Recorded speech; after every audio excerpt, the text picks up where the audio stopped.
12:02 del mediodía, continuamos en directo en Cadena Azul y como viene siendo habitual, como cada miércoles a esta hora, desde hace unas semanas a las 12 en punto, justo cuando pita el mediodía, ahí empezamos con nuestro arquitecto Enrique Miñarro. ¿Qué tal? Buenos mediodías. Buenos mediodías, ¿qué tal? Muy bien, encantado de saludarte. ¿Qué tal? ¿Cómo va la semana? Igualmente, muy bien, a tope. A tope, funcionando a tope. Sí. Bueno, Enrique, que hoy tenemos un tema interesante porque vamos a hablar de aquello que venimos practicando aquí en este espacio ya desde hace un tiempo. Exacto. Este espacio viene a ser un ejemplo de algo que venimos defendiendo algunos desde hace ya un tiempo y que creo que está en el camino de lo correcto, porque la arquitectura y la comunicación han estado siempre relacionadas, incluso antes de que la arquitectura se llamase arquitectura. Sí. Pero claro, hay que echar la vista atrás, como siempre hacemos, y buscar lo original en el origen y darse cuenta de que, oye, ¿por qué tiene tanta importancia contar la arquitectura? ¿Por qué tiene tanta importancia vincular el mundo de la comunicación con lo que se construye y con lo que se habita? Pues muy sencillo, porque la interpretación de aquello que nos rodea no solamente se da a nivel experiencial directo, sino que también tiene que ser contada. La importancia del relato es difícil de ocultar. Casi todas las ideologías, casi todas las religiones, casi todo lo que mueve el mundo ha sido relatado o tiene detrás una moraleja o una fábula o una parábola o tiene un ideario que ha sido contado a los demás. Y en el caso de la arquitectura hay una confluencia curiosa, porque la vía de comunicación no ha sido siempre el verbo, pero sin embargo ha sido una herramienta útil para contar las cosas. Hemos dicho muchas... ¿Sí? Bueno, se me viene a la cabeza, por ejemplo, yo qué sé, la columna de Trajano, ¿no? Por ejemplo, desde la columna de Trajano hasta todas las inscripciones de los templos y la iconografía que se iba plasmando en ellos a lo largo de la historia, toda esa labor como soporte que tenía la arquitectura, porque era el lugar en piedra en el que se iban a conservar esos mensajes que iban a ser visitados por ser lugar de peregrinación, lugar al que se acudía buscando guía o buscando un mensaje o para la adoración bien de dioses o bien de la figura política que en ese momento estuviese presente o que tuviese preponderancia dentro de una determinada comunidad. Al final lo que había es que la arquitectura actuaba como soporte. La preeminencia de la arquitectura dentro del mundo de la comunicación y viceversa es tan antigua que se conservan manifestaciones desde hace de miles de años antes de Cristo. Es decir, cuando se empiezan a manejar las artes gráficas, empiezan a haber manifestaciones e indicaciones a través de la arquitectura. Al principio, fíjate, algo tan elemental como los mapas. Cuando alguien quería trazar un mapa, cuando los cartógrafos querían significar una ciudad o algún punto crucial, lo que hacían era dibujar a veces el elemento arquitectónico más relevante de ese lugar. Si era una catedral, si era un puente, lo significaban en el mapa. Y lo que hacían de esta forma era que cualificaban el territorio de manera que las líneas de comunicación iban trazándose conforme a los accidentes geográficos y también a esos nodos de comunicación que eran los propios elementos que estaban significados a través de las arquitecturas más destacadas de ese lugar.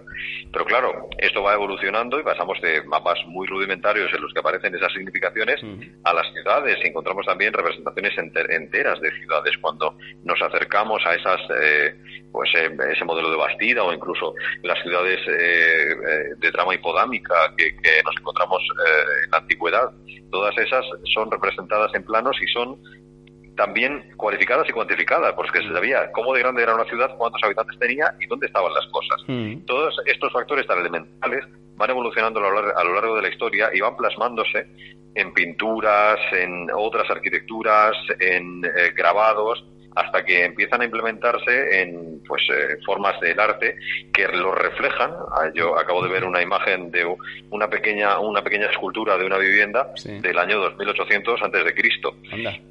Imagínate, una de las primeras maquetas que se conservan. O sea, es antiquísimo y es una representación y sirvió en ese momento para comunicar a alguien cómo iba a ser su casa, pero es que ahora nos comunica a nosotros a través de los siglos cómo era la arquitectura de ese lugar. O sea, ese testimonio que queda siempre asociado a la arquitectura es muy importante y hay que tenerlo en cuenta. Ahora hemos ido evolucionando. La arquitectura atraviesa luego una fase en la que, por supuesto, aparecen los planos y las perspectivas, digamos casi al siglo XVIII, XIX y XX.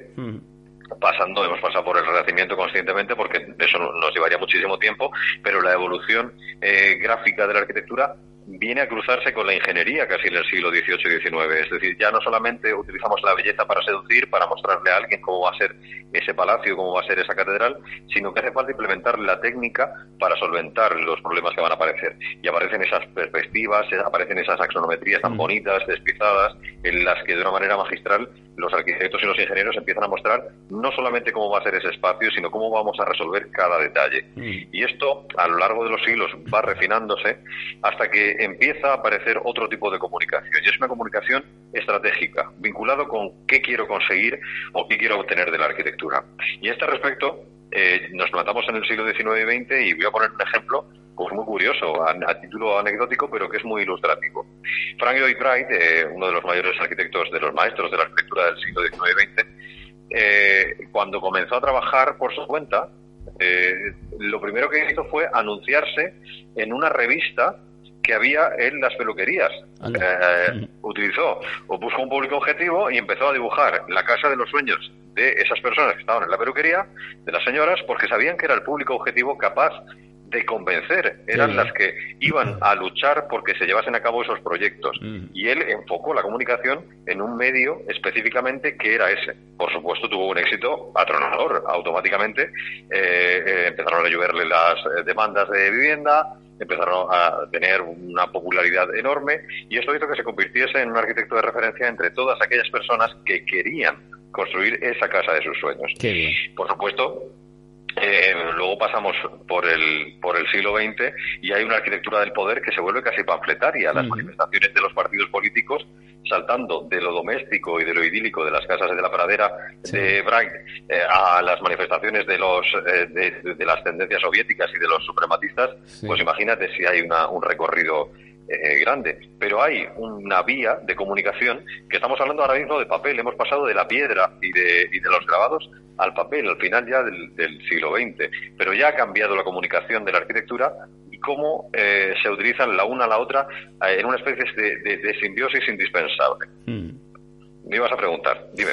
No. Estaba escuchando efectivamente cómo esa comunicación va fluyendo. No, es que, pues eso, que tenía ahí alguna duda de lo que habías comentado también, en este caso del siglo XX, cómo, pues empiezan a aparecer en esas revistas y cómo este hombre que acababa de iniciarse, ¿no? Nos contabas también en la arquitectura, pues de repente termina, por así decirlo, sus estudios y empieza a trabajar debido a esa comunicación que hace efectiva, ¿no?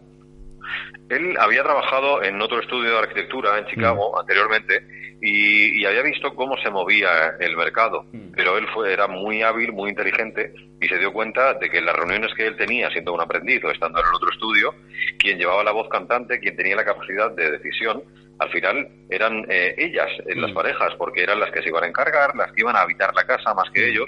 Y claro, cuando él detecta este factor, automáticamente es el público objetivo al que se dirige, eso es. Le tengo que hablar a ellas, tengo que seducirlas a ellas para conseguir que el encargo de la casa venga a mí. Y crea unos planos que cualquiera puede ver en internet, crea unos planos con unas distribuciones de casa, con unas perspectivas muy bonitas y las mete dentro de una de las páginas de esas publicaciones. Este es uno de los ejemplos de designación de un público objetivo y de comunicación estratégica aplicada más instintivos por parte de un arquitecto, pero es que lo que sucedería, como te comentaba, a lo largo del siglo XX, en el periodo de entreguerras y después con todo el tumulto político que hubo, también es un gran ejemplo, porque la arquitectura que vía panfletaria empieza a distribuirse entre todos los seguidores con unas representaciones arquitectónicas de los edificios que iban a ser las sedes, o que estaban llamados a ser las sedes, también enardecían a esas multitudes que seguían a una determinada tendencia política. Lo que hacían era que las personas que seguían a un partido, pues no solamente seguían al partido, también estaban siguiendo y apoyando la construcción de esas sedes majestuosas que se presentaban, o potentísimas. La imagen que representaba el partido, ¿no? Exacto. Se generaban esas imágenes, esos iconos, a veces eran casi esculturas habitables, pero la gente los asociaba con la ideología y esa potencia, ese poder quedaba asociado a eso. Y la arquitectura servía, en ese caso, a la comunicación política. Conforme va pasando el tiempo, la arquitectura, ya estamos en el siglo XX, la arquitectura se va convirtiendo en otras cosas y aparece un periodo que tú conoces y que yo conozco, que podríamos denominar el de hipermercantilización. Cuando aparecen las estrellas de la arquitectura, los star architects. Cuando la arquitectura se convierte en un icono, todo el mundo quiere un edificio de la firma tal o de tal arquitecto. Y aparece un proceso en el que la comunicación y la arquitectura se enhebran y estallan. Hay como una especie de sobrecarga. Fulgor, y todo alcanza como unos máximos. Es el paroxismo de todas las arquitecturas que parecían imposibles. Los genios o las estrellas de la arquitectura del panorama del momento se convierten en verdaderas celebrities. Y en este momento es cuando la arquitectura empieza a frenar un poco por el panorama mundial. También entra en esa crisis de 2008, empieza a frenar un poco, y a pesar de que aún hay reminiscencias y nos encontramos con manifestaciones similares en algunas partes del globo, aún el resto del mundo parece salir de esa nebulosa, de ese estado alterado de conciencia, y empieza a recuperar una cierta serenidad o una cierta sobriedad.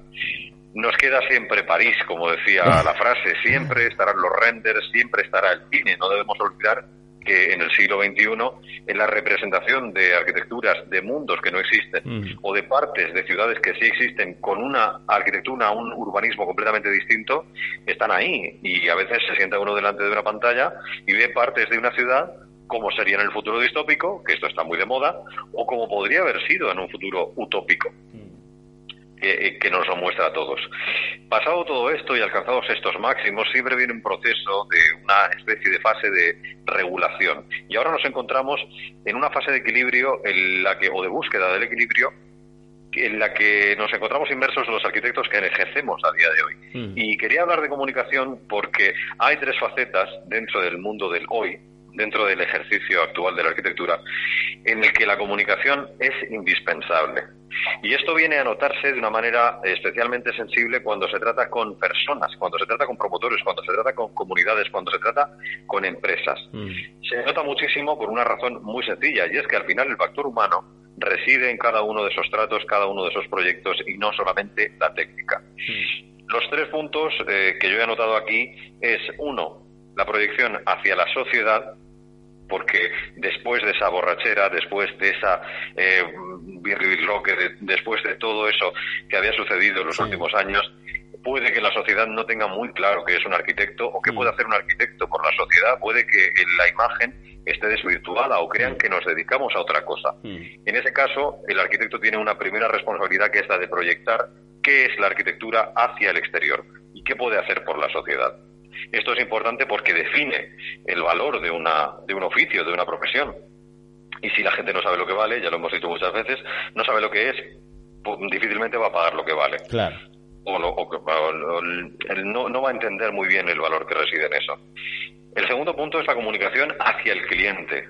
Después de haber explicado qué es la arquitectura a la sociedad, al cliente hay que explicarle qué soluciones tenemos. O sea, cuando el cliente acude a ti en busca de una solución, en la fase en la que tú le trasladas que entiendes lo que ha sucedido a través de un diagnóstico inicial o de un análisis, contarle al cliente qué soluciones hay, es una conversación más parecida a la que tiene un médico con un paciente después de un diagnóstico que a la que tiene un contable con una persona a la que le está llevando las cuentas. Que también hay un paralelismo, porque quizá haya que tomar medidas quirúrgicas con esas cuentas, pero a efectos de trato humano, la sensibilidad es importante por parte del arquitecto. El arquitecto es responsable de que la persona, el cliente, quien ha acudido a por esa información, quede con una cantidad de información como para poder decidir, como para poder seguir adelante y continuar desde esa perspectiva ahora informada de quien ha recibido pues una serie de notas o de datos que no tenía anteriormente. Y el tercer punto, que yo también creo que es muy importante, no es hacia el cliente, es desde el cliente. Una vez que el cliente ha confiado en ti, una vez que el cliente ya te tiene a ti como fedatario técnico, es decir, que vas a estar en su bando, representar al cliente es una de las partes del ejercicio de la arquitectura. Y no solamente como perito, no solamente en un juicio. El representar al cliente es una cuestión que sucede casi en el día a día. Sí. Es decir, frente a una constructora, frente a un oficio, frente a un funcionario a título de tramitación, frente a diferentes estamentos que puedan necesitar de su ayuda, hay una necesidad de que el arquitecto actúe como fedatario y como representante del cliente. Y esto es también una labor de comunicación. Y yo creo que estos 3 puntos son importantes a la hora de tenerlos claros como arquitectos y como sociedad, porque también el que es lego en la materia, el arquitecto sabe que tiene que hacer todo esto, o debe saber que tiene que hacer todo esto, pero quien es lego en la materia, que no es arquitecto, quien va a consumir arquitectura, pues al menos sí puede saber qué le puedo pedir yo a mi arquitecto. ¿Qué le debo pedir? Pues estas 3 vías de comunicación, por lo menos que lo cuente la sociedad, que cuente las cosas al cliente y que represente al cliente frente a un tercero.